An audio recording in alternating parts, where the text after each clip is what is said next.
Study IQ IAS, अब तैयारी हुई अफोर्डेबल।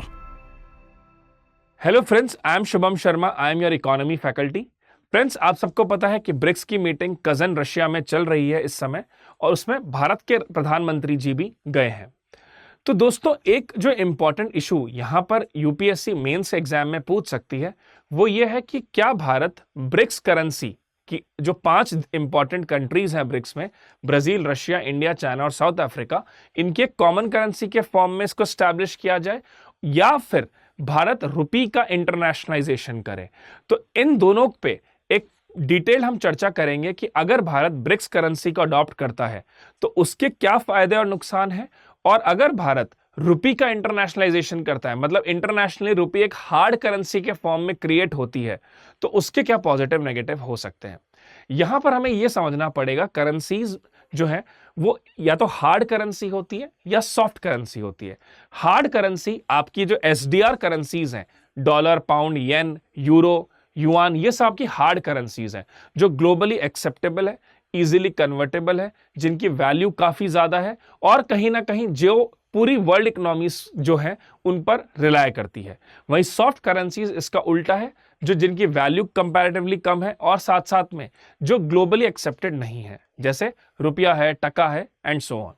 तो पहले इस इशू को स्टार्ट करने से एक बार ब्रिक्स की ओवरऑल इकोनॉमिक पोजीशंस को जानते हैं कि ब्रिक्स का ओवरऑल शेयर कितना है, साइज क्या है पूरी वर्ल्ड इकोनॉमी में। तो जो कंबाइंड जीडीपी है ब्रिक्स कंट्रीज की, वो अप्रोक्सीमेटली 28 से 30 ट्रिलियन डॉलर के बीच में है। तो ओवरऑल अगर वर्ल्ड लेवल पर देखा जाए तो ब्रिक्स की जो कंबाइंड जीडीपी है that is approximately 28 to 30 trillion dollar, जो कि पूरे वर्ल्ड की जीडीपी का 30 टू 32% के आसपास है। तो इससे कहीं ना कहीं ब्रिक्स जो है one of the largest economic blocks consider किया जाता है। दूसरी बात, पॉपुलेशन की अगर बात करें तो 3.2 बिलियन पीपल इस ब्रिक्स के अंदर ऑलमोस्ट है, जिसमें भारत और चाइना टॉप 2 कंट्रीज है वर्ल्ड पे in context of highest population. तो 40% ऑफ ग्लोबल पॉपुलेशन, पूरे विश्व की 40% जो जनसंख्या है वो इन 5 कंट्रीज से बनती है। उसके बाद ग्लोबल ट्रेड के कंट्रीब्यूशन में देखें तो BRICS countries almost 18 to 20% of the global trade, वैश्विक व्यापार में जो हिस्सेदारी है ब्रिक्स कंट्रीज की वो अप्रोक्सीमेटली 18 से 20% है, जिसमें से China being the largest exporter and the second largest economy in the world. अगर फॉरेन एक्सचेंज रिजर्व की बात करें तो BRICS nation hold a substantial portion of global foreign exchange reserve with China having the high largest share। Foreign exchange reserve की बात करें तो BRICS में चाइना के पास सबसे ज्यादा फॉरेक्स रिजर्व है। टुगेदर अगर हम इन सबको मिला लें तो ये रिजर्व ऑलमोस्ट 4 ट्रिलियन डॉलर के आसपास है। तो देखा जाए तो इसीलिए ब्रिक्स की जो इंपॉर्टेंस है वो बहुत ज्यादा है, और हर साल ब्रिक्स की मीटिंग भी होती है जिसको स्किप नहीं किया जा सकता। तो ब्रिक्स की इंपॉर्टेंस इतनी ज्यादा है, इसीलिए आईआर के कंटेक्स्ट में और इकोनॉमी के कंटेक्स्ट में इसमें से सवाल पूछा जा सकता है। अब जो हमारा मेन मुद्दा है उस पर बात करते हैं कि अगर भारत एक कॉमन ब्रिक्स करेंसी के फॉर्म पे प्रमोट करे खुद को, या भारत एक्सेप्ट कर ले कि एक कॉमन ब्रिक्स करेंसी बन जाए, जैसे यूरोपियन कंट्रीज की, यूरोपियन यूनियन की जो कॉमन करेंसीज है वो यूरो है, और ऐसे देश जो यूरो को अपनी करेंसी मानते हैं वो सब, उन सबके समूह को कहा जाता है यूरोजोन। तो अगर ब्रिक्स जो है, ब्रिक्स करेंसी के साथ इंडिया जाए तो उसके क्या क्या पॉजिटिव हो सकते हैं भारत के लिए। सबसे पहला है reduce dependency on the US dollar. आप सबको पता है डॉलर वर्ल्ड की सबसे ज्यादा इस्तेमाल किए जाने वाली करेंसी है, एक हार्ड करेंसी है, ग्लोबली एक्सेप्टेबल करेंसी है, मोस्ट स्टेबल करेंसी है, और डॉलर जो है वो किसी भी 2 कंट्रीज के बीच में ट्रेड करने में एक कॉमन मीडियम है। तो अगर हम कल को भारत, चाइना, रशिया या ब्राजील एक अपनी कॉमन करेंसी बना लेते हैं तो इनका जो डिपेंडेंसी होगी यूएस करेंसी के ऊपर वो कंपैरेटिवली कम हो जाएगी, जिसके कारण अगर इनके पास डॉलर का इनफ्लो कम भी है और अगर डॉलर इनके फॉरेक्स रिजर्व में कम भी है तो इन्हें घबराने की जरूरत नहीं है, ये अपनी ब्रिक्स कॉमन करेंसी से एक दूसरे के साथ ट्रेड कर सकते हैं। Second, enhance trade with BRICS nation. आप ये देखिए कि भारत चाइना से बहुत इंपोर्ट करता है, चाइना एक बड़ा भारत का ग्लोबल ट्रेडिंग पार्टनर है, साथ साथ में भारत का ट्रेड रशिया के साथ भी काफी ज्यादा है।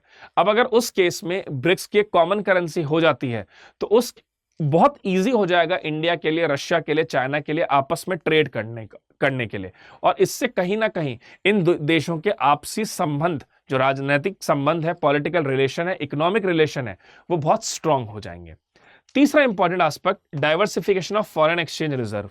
फॉरेन एक्सचेंज रिजर्व में कंट्रीज चाहती हैं कि भाई डॉलर जो है वो मैक्सिमम रहे, लेकिन कल को अगर ब्रिक्स करेंसी बनती है तो वो कंट्रीज जो कि ब्रिक्स से बाहर भी हैं वो अपने फॉरेक्स रिजर्व में इसको इंपॉर्टेंस जरूर देंगी, क्योंकि ये जो पांचों जो कंट्रीज हैं ये वर्ल्ड की अपकमिंग मोस्ट इंपॉर्टेंट कंट्रीज हैं, most important economic emerging economies हैं। तो कहीं ना कहीं फॉरेक्स रिजर्व जो है देशों का वो भी डाइवर्सिफाई होगा। और अगर मैं भारत के संदर्भ में बोलूं तो भारत का फॉरेक्स रिजर्व भी काफी हद तक इससे डाइवर्सिफाई हो सकता है। देन हम बात करें strengthening economic and strategic ties. आज आप देखें कि आसियान के जो मेंबर्स हैं, जो 10 कंट्रीज हैं जिन्होंने RCEP पैक्ट भी बनाया, उन सब के बीच में एक बहुत हार्मोनियस कॉर्डियल रिलेशन है। अब अगर भारत और रशिया, चाइना और साउथ अफ्रीका, इनके बीच में भी अगर बेहतर रिलेशन स्टैब्लिश हो जाए तो इनके कंटेक्स्ट में भी इकोनॉमिक और स्ट्रैटेजिक टाइज इंप्रूव होंगे, इनके डिफेंस रिलेशंस बेहतर होंगे, इनके इकोनॉमिक रिलेशंस बेहतर होंगे, और आगे जाके हो सकता है ये कंट्रीज आपस में FTA, उसके बाद सेपा भी साइन करें। ये सब ट्रेड एग्रीमेंट्स होते हैं जिनसे कंट्रीज के बीच में रिलेशंस और स्ट्रांग होते जाते हैं। Then potential to attract foreign investment. आप देखिए कि एशियन सब कॉन्टिनेंट की 2 सबसे बड़े देश हैं, भारत और चाइना। वहीं अगर मैं बात करूं कि रशिया, साउथ अफ्रीका और ब्राजील भी इसका पार्ट हो जाते हैं, तो इससे क्या हो जाएगा, अगर ये पांचों देश एक साथ हो जाएंगे तो जो फॉरेन डायरेक्ट इन्वेस्टमेंट है वो लगातार बढ़ते रहेगा इन देश में, वो चाहे US से हो चाहे यूरोप से हो, वो लगातार इन 5 देश में आएगा, जिससे यहां के लोगों को एम्प्लॉयमेंट मिलेगा, यहां के लोगों की स्किल डेवलपमेंट होगी, यहां के देश जो है वो डेवलप्ड इकोनॉमी की तरफ मूव करेंगे। After that protection against geopolitical risk और सैंक्शंस। अब देखो जिन जिन कंट्रीज के साथ में US के रिलेशन अच्छे नहीं है, US उन पे सैंक्शंस लगाता है, जैसे ईरान पे लगा दिया, रशिया पे लगा दिया, इवन उनको ग्रुप से भी हटा देता है। कोई व्हाट्सएप ग्रुप नहीं है, लेकिन फिर भी US बहुत सारी कंट्रीज को वार्न करता है, चुनौती देता है, चैलेंज करता है, धमकाता है कि अगर आपने उनके साथ व्यापार किया तो आप US के दुश्मन कहलाए जाएंगे। तो इस तरह के जो सैंक्शंस है, इस तरह के जो ओवर डोमिनेंस है, इस तरह का जो बिग ब्रदरहुड अप्रोच है US का, उसको अगर हमें काउंटर करना है, और जो जियोपॉलिटिकल रिस्क इस समय वर्ल्ड लेवल पर चल रही है, चाहे वो रशिया यूक्रेन के संदर्भ में हो, इजराइल कंटेक्स्ट में चल रही हो, इन सब से अगर हमें बचना है और एक सेफ खेलना है, एक बीइंग न्यूट्रल रहना है, तो उसके लिए सबसे अच्छा तरीका है कि ब्रिक्स करेंसी को अडॉप्ट कर लिया जाए। Then promotion of regional stability and development. Overall देखा जाए तो आज भारत का जो खर्चा है वो डिफेंस सेक्टर में बहुत ज्यादा है। उसका एक बहुत बड़ा रीजन है कि चाइना और इंडिया के बीच में रिलेशन उतने स्ट्रांग नहीं है। माना कि पाकिस्तान भी एक हमारे लिए हमेशा एक परेशानी का सबब है, लेकिन still China is a big threat.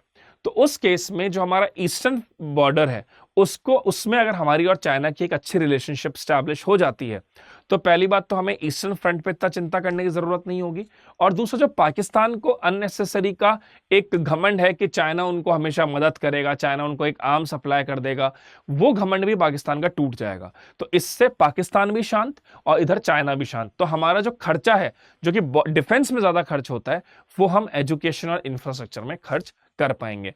तो ये तो पॉजिटिव्स हैं कि अगर हम इंडिया ब्रिक्स करेंसीज के साथ जाता है तो। लेकिन जैसा कि किसी हर चीज के कुछ फायदे होते हैं तो कुछ नुकसान भी हैं।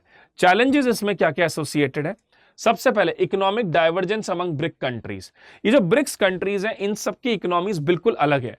जहां भारत और चाइना लगातार डेवलप्ड कंट्री बनने की तरफ अग्रसर है, लगातार स्ट्रांग होते जा रहे हैं, वहीं अगर आप देखें रशिया, ब्राजील और साउथ अफ्रीका, इनकी जो इकोनॉमीज हैं वो अभी लिटिल बिट अनस्टेबल है। स्पेशली अगर मैं रशिया की बात करूं तो लगातार वॉर्स में एंगेज रहना, और साथ साथ में इन कंट्रीज की इकोनॉमिक थिंकिंग और भारत और चाइना की इकोनॉमिक थिंकिंग में डिफरेंस है।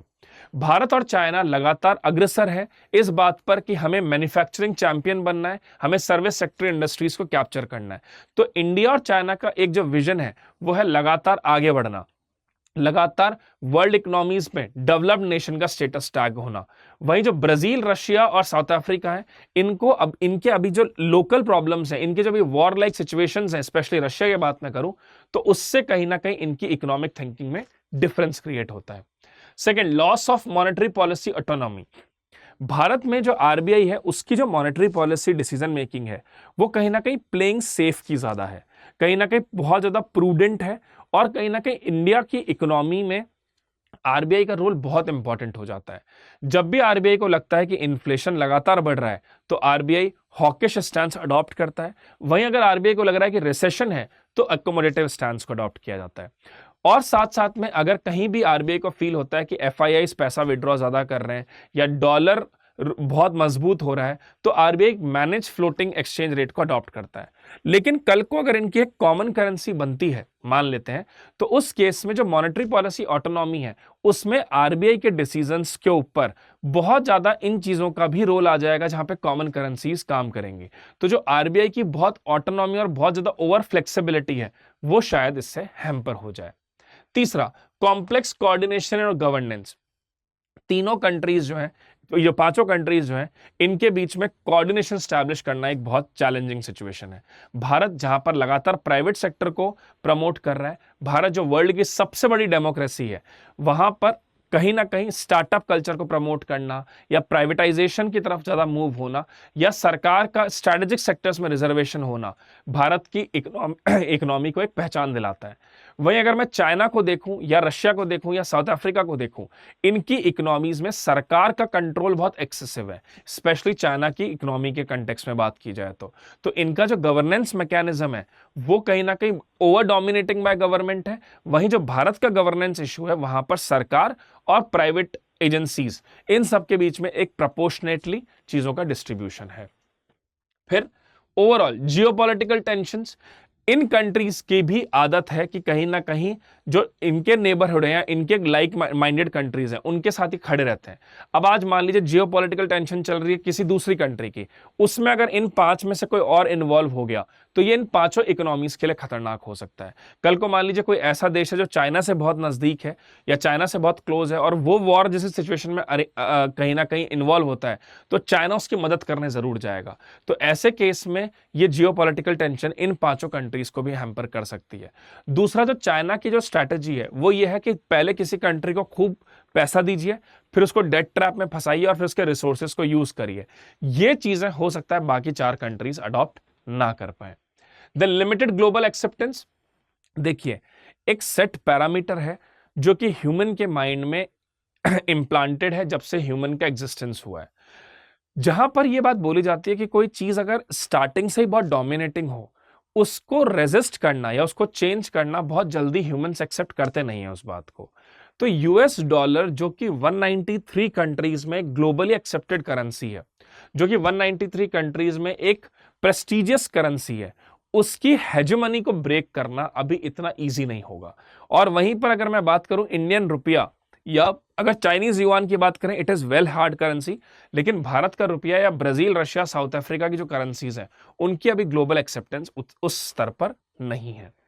देन इंपैक्ट और trade with non BRICS countries. अब देखिए इस पूरे वर्ल्ड सिस्टम में एक देश दूसरे देश का दोस्त भी है और एक देश दूसरे देश का दुश्मन भी है। आज यूएस को सबसे बड़ा थ्रेट चाइना से है, चाइना को कहीं ना कहीं थ्रेट थोड़ा बहुत इंडिया से है।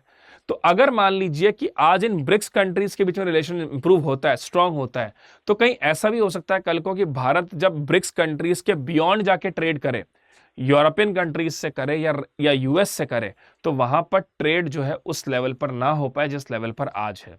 और दूसरी चीज, अगर इंडिया के कंटेक्स्ट में देखें तो हमारा चाइना के साथ तो ट्रेड डेफिसिट है, लेकिन यूएस के साथ हम ट्रेड सरप्लस में है, यूरोपियन कंट्रीज को हम अच्छा खासा ट्रेड उनके साथ करते हैं।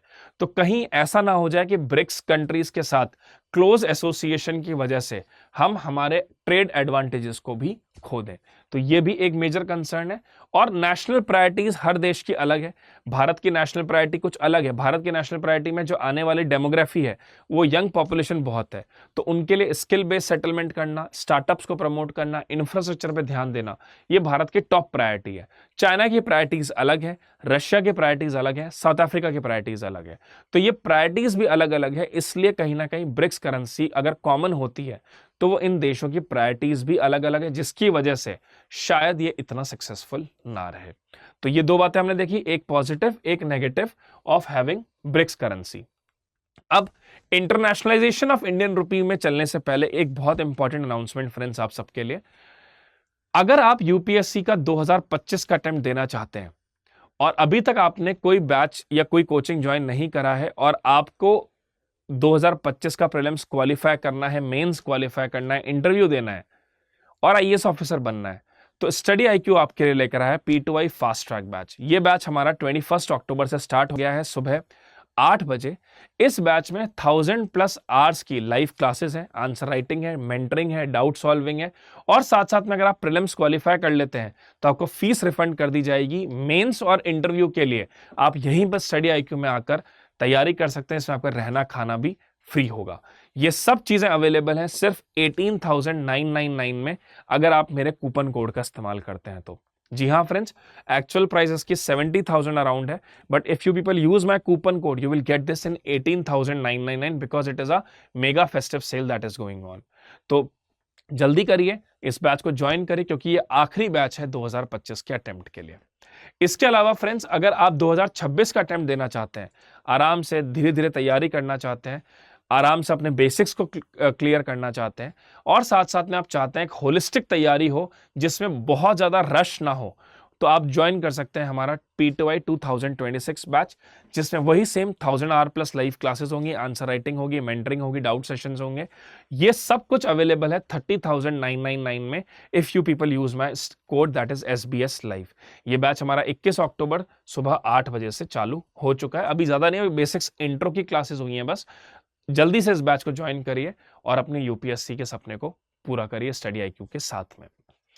अब ये बात आती है कि अगर इंटरनेशनलाइजेशन ऑफ रुपी हो जाता है, मान लीजिए रुपी का इंटरनेशनलाइजेशन होता है, हम भारत को एक ग्लोबल करेंसी के फॉर्म में बनाना चाहते हैं, तो इसके क्या पॉजिटिव्स होंगे? इंटरनेशनलाइजेशन का मतलब होता है कि एक ऐसी करेंसी जो वर्ल्ड लेवल पर एक्सेप्टेबल हो जाए, जिसकी वर्ल्ड लेवल पर डोमिनेंस एस्टैब्लिशमेंट हो जाए, जो वर्ल्ड लेवल पर एक तरह की हार्ड करेंसी के रूप में एक्सेप्टेबल हो। तो उसके लिए सबसे जरूरी है एनहांस ट्रेड कॉम्पिटिटिवनेस। इससे कहीं ना कहीं भारत का ट्रेड जो है वो बढ़ेगा, भारत की ट्रेड कॉम्पिटिटिवनेस बढ़ेगी। क्यों? क्योंकि उस केस में भारत को किसी दूसरी कंट्री की करेंसी पर डिपेंड होने की जरूरत नहीं है ट्रेड करने के लिए। भारत अपनी करेंसी में ही ट्रेड कर सकता है, जिसके कारण रुपया और मजबूत होगा। दूसरा, स्टेबलाइजेशन ऑफ एक्सचेंज रेट। देखिए, अभी लगातार हम परेशान होते रहते हैं कि $1.70 से $1.80 हो गया तो हमारे इंपोर्ट कॉस्टली हो जाते हैं, हमारे इंपोर्ट कॉस्टली होंगे। अगर $1 थोड़ा कम हो गया, 68 हो गया, तो हमारे एक्सपोर्ट इनकम कम होगी। तो इन सब चीजों से, एक्सचेंज रेट की प्रॉब्लम से बचने के लिए अगर हम रुपी में ही ट्रेड करेंगे तो वहां पर एक्सचेंज रेट मैकेनिज्म जो डॉलर की वजह से कहीं ना कहीं बहुत ओवर इन्फ्लुएंस्ड है वो कम हो जाएगा, और जिसकी वजह से हमें कहीं ना कहीं ये जो मार्केट फोर्सेस हैं इसके ऊपर बहुत ज्यादा लोड लेने की हमें जरूरत नहीं आएगी। तीसरा, फॉरेन इन्वेस्टमेंट। अगर भारत ग्लोबली एक्सेप्टेबल करेंसी बन जाता है, इंटरनेशनलाइजेशन ऑफ रुपी हो जाता है, तो एफडीआई की बहार लग जाएगी, एफडीआई की बाढ़ लग जाएगी देश में। क्यों? क्योंकि रुपी एक स्ट्रॉन्ग करेंसी हो जाएगी, रुपी एक डोमिनेटिंग करेंसी हो जाएगी, और ऐसी डोमिनेटिंग करेंसी को हर कोई चाहेगा कि उस मार्केट में इन्वेस्ट करे, क्योंकि उससे उसको रिटर्न ज्यादा मिलेंगे, एक सेफ्टी मिलेगी, और साथ साथ में लॉन्ग रन में उसको जो जितना उसने इन्वेस्टमेंट किया है उससे कहीं ज्यादा पैसा वो वहां से जनरेट कर लेंगे। Then boost to Indian financial market. Bharat का फाइनेंशियल मार्केट भी स्ट्रांग होगा, एफआईआईस का इन्वेस्टमेंट भारत में लगातार बढ़ेगा, और इससे जो भारत में कैपिटल मोबिलाइजेशन है वो इंप्रूव होगी, इन्वेस्टमेंट इंक्रीज होंगे, और साथ साथ में कैपिटल फॉर्मेशन बढ़ेगा, जिससे हमारी ओवरऑल जीडीपी इंक्रीज होगी, और इससे इकोनॉमिक सॉवरेनिटी भी आएगी, देश में इंडिपेंडेंट डिसीजन मेकिंग होगी। कहीं ना कहीं जो डोमिनेंस दूसरी इकोनॉमीज का होता है, एक्सटर्नल फैक्टर्स का होता है, वो भी हमारे देश में कम हो जाएगा। देन बायलैटरल और मल्टीलेटरल ट्रेड एग्रीमेंट्स, हर कोई कंट्री चाहेगा भारत के साथ एफटीए, पीटीए, सेका सेपा साइन करना, क्योंकि उन्हें पता है कि ये एक स्ट्रॉन्ग करेंसी वाली कंट्री है, ये एक ऐसी कंट्री है जो आगे जाके वर्ल्ड लेवल पर राज करेगी। तो ऐसे देश के साथ हर कोई व्यापार करना चाहेगा, ऐसे देश के साथ हर कोई अच्छे रिश्ते बनाना चाहेगा। तो इससे हमारे बायलैटरल और मल्टीलेटरल ट्रेड एग्रीमेंट्स भी इंप्रूव होंगे और इससे कहीं ना कहीं भारत का वर्चस्व वैश्विक स्तर पर स्थापित होगा, ग्लोबल इन्फ्लुएंस भारत का बढ़ पाएगा। लेकिन जितनी हम ये बातें कर रहे हैं, इन सब चीजों में कुछ ना कुछ कठिनाइयां भी है। तो कठिनाइयां क्या हैं दोस्तों? सबसे पहली कठिनाई लैक ऑफ इंफ्रास्ट्रक्चर। मैं ये कई बार बोल चुका हूं कि इंफ्रास्ट्रक्चर जो है किसान के खेत से लेकर इंसान की प्लेट तक चाहिए होता है। अब भारत के इंफ्रास्ट्रक्चर की बात करूं तो भारत का इंफ्रास्ट्रक्चर अभी बहुत ही वीक स्टेज में है। अगर हम चाहते हैं हमारी करेंसी को ग्लोबल लेवल पर पहुंचाएं, तो इसके लिए हमारी मैन्युफैक्चरिंग बहुत इंपॉर्टेंट होनी चाहिए, स्ट्रांग होनी चाहिए। हम वर्ल्ड लेवल पर कहीं ना कहीं अपनी डिपेंडेंसी को कम करके दूसरों के ऊपर अपनी डिपेंडेंसी को बढ़ाने की हम कोशिश करें। इसके लिए हमें इंफ्रास्ट्रक्चर को स्ट्रांग करना बहुत जरूरी है।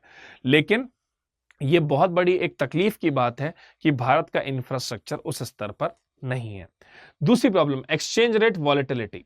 मैं ये मानता हूं कि इंटरनेशनलाइजेशन ऑफ करेंसी से एक्सचेंज रेट वाली प्रॉब्लम से आप बच जाओगे, लेकिन जब आप वैश्विक स्तर पर ट्रेड करोगे और कोई कंट्री अगर डॉलर में ट्रेड करना चाह रही है और अगर रुपी डॉलर के कंपैरिजन में वीक है, तो इसका इंपैक्ट पूरे भारत की करेंसी के ऊपर भी आएगा। और इसका इंपैक्ट इस चीज पर भी आएगा कि जो रुपी का इंटरनेशनलाइजेशन होगा वहां पर भी रुपी कमजोर होता जाएगा। तो जितना रुपी कमजोर होगा उतनी हमारे इंपोर्ट कॉस्ट बढ़ेगी, और क्योंकि भारत का बैलेंस ऑफ ट्रेड नेगेटिव ज्यादा है, हमारे इंपोर्ट एक्सपोर्ट से ज्यादा है, इस कारण ओवरऑल जो रुपी की वैल्यू है वो डेप्रिशिएट करेगी। Then limited acceptance. इतनी जल्दी किसी करेंसी का इंटरनेशनलाइजेशन वर्ल्ड लेवल पर एक्सेप्टेबल नहीं होता। भारत से जो कमजोर देश हैं, वीक देश हैं, वो हो सकता है आज को भारत की करेंसी में ट्रेड करने को राजी भी हो जाए। लेकिन अगर हम चाहते हैं कि हमारा वर्चस्व स्थापित हो, हमारी डोमिनेंस स्थापित हो, तो हमें बिग कैट्स को, जो बिग कैट्स हैं वर्ल्ड की, उनको टारगेट करना पड़ेगा, बिग देशों को टारगेट करना पड़ेगा। जैसे यूएस है, ईयू है, इन्हें हमने कहीं ना कहीं टारगेट करना होगा। Then geopolitical factor. पूरे वर्ल्ड में इस समय एक ऐसा माहौल है जहां पर वॉर लाइक सिचुएशंस हैं, जहां पर एक कंट्री दूसरी कंट्री को बर्बाद करने की तरफ है, जहां पर ग्लोबल सप्लाई चेन को डिसरप्ट करने की कोशिश की जा रही है। लगातार बढ़ता हुआ इन्फ्लेशन एक चैलेंज है। ऐसे में जियोपॉलिटिकल रिस्क लगातार बढ़ती रहेगी भारत के ऊपर भी। और अगर भारत की करेंसी इंटरनेशनलाइज होती है और उसकी वजह से ग्लोबल सप्लाई चेन पे भारत का नेगेटिव इंपैक्ट आता है, तो भारत के इंपोर्ट्स लगातार बढ़ेंगे, जिससे भारत की करेंसी फर्दर डेप्रिशिएट होगी। कंपटीशन फ्रॉम अदर करेंसी ये सेम है। डॉलर, पाउंड, यूरो, ये बहुत सालों से अब तक की टॉप करेंसीज हैं। अगर भारत चाहता है इंटरनेशनलाइजेशन ऑफ रुपी में अपने आप को स्टैब्लिश करना, तो उसे एसडीआर करेंसीज को चैलेंज करना पड़ेगा, जो कि इतना आसान नहीं है, क्योंकि ग्लोबली एक्सेप्टेबल करेंसी है। एसडीआर की वैल्यू इन करेंसी से डिराइव होती है। तो वहां पर अपनी एक करेंसी स्टैब्लिश करना, अपने खुद का एक ग्लोबलाइज वर्ल्ड में अपने आप को स्टैब्लिश करना टफ है काफी। Then risk of capital flight, ये एक बहुत बड़ी प्रॉब्लम है। जैसे ही यूएस के एफआईआईज को या एफडीआईज को ऐसा लगता है कि यूएस में फेड ने इंटरेस्ट रेट्स कम कर दिए हैं, तो ये लोग क्या करते हैं, पैसा बोरो करते हैं और इन्वेस्ट करते हैं इंडियन मार्केट्स में। वहीं अगर इन्हें लगता है कि फेड ने इंटरेस्ट रेट्स बढ़ा दिए हैं, तो ये बहुत जल्दी पैसा विड्रॉ कर लेते हैं। ऐसे केस में अगर इनफ्लो ऑफ डॉलर ज्यादा हो गया या आउटफ्लो ऑफ डॉलर ज्यादा हो गया, इसका इंपैक्ट भी भारत के ऊपर पड़ेगा, क्योंकि आप वर्ल्ड लेवल पर जो एक्सेप्टेबल करेंसीज है उनमें ट्रेड ज्यादा होता है। तो भारत की करेंसी अगर इंटरनेशनलाइज हो भी गई, लेकिन अगर वर्ल्ड लेवल पर उस पर ट्रेड इतना नहीं हुआ या भारत में डॉलर का रिजर्व कम हो जाता है, तो कितनी भी हम कोशिश कर लें, पूरे विश्व में अगर हमें अपनी करेंसी को स्टैब्लिश करना है, तो हमें यह बताना पड़ेगा कि वी कैन रिप्लेस और we can change the overall SDR basket currencies. इसके लिए रुपी का स्ट्रांग होना बहुत जरूरी है। लेकिन अगर इनफ्लो ऑफ मनी जो है वो कम हो गया डॉलर का और आउटफ्लो ज्यादा होता रहा, तो उस केस में डॉलर की डिमांड भारत में बढ़ेगी, जिसकी वजह से रुपी कमजोर हो जाएगा। Then need for economic reforms, Bharat को बड़े इकोनॉमिक रिफॉर्म्स लाने पड़ेंगे, ईज ऑफ डूइंग बिजनेस को प्रमोट करना पड़ेगा, सिंगल विंडो क्लियरेंसेस को बढ़ाना होगा, मैन्युफैक्चरिंग को एक अलग स्तर पे लेके जाना होगा, साथ साथ में पूरे विश्व को ये बताना पड़ेगा कि रुपी कितना स्ट्रांग हो सकता है। इसके लिए आपको एग्जाम्पल सेट करने पड़ेंगे। और सबसे बड़ी दिक्कत इन्फ्लेशन। भारत की जनसंख्या विश्व स्तर पर सबसे ज्यादा है, ऐसे में हमारी डिमांड्स भी बहुत है और उसके कारण हमारे इंपोर्ट भी बहुत है, और बहुत सारी चीजें ऐसी हैं भारत में जो कि हम इंपोर्ट करते हैं। ऐसे केस में अगर आप लगातार इंपोर्ट करोगे तो आपकी करेंसी का आउटफ्लो होगा, जितना आपकी करेंसी का आउटफ्लो होगा उतने आपके रिजर्व्स कम होंगे। तो उस केस में अगर रिजर्व्स कम होते हैं तो ऑटोमेटिकली हमारी करेंसी की वैल्यू डेप्रिशिएट कर जाएगी। तो what we need to do more of manufacturing, we need to do more of exports. Reserves हमारे पास ज्यादा होने चाहिए, तब जाके हम हमारी करेंसी को स्ट्रांग कर पाएंगे। तो अगर मैं एक ओपिनियन दूं आपको ओवरऑल, तो देखिए कोई भी एक पैरामीटर को इस समय फॉलो करना सही नहीं रहेगा।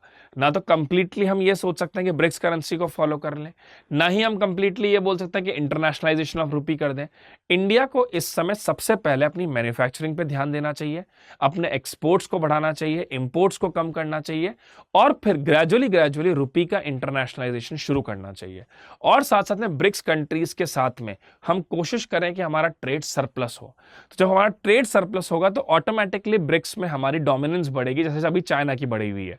उसके साथ में धीरे धीरे अपने आप according to the need of India other countries will take the steps. So यही मेरा कंक्लूजन है। और गाइस, अगर आप मुझसे जुड़ना चाहते हैं तो आप मुझसे टेलीग्राम पे और इंस्टाग्राम पे जुड़ सकते हैं।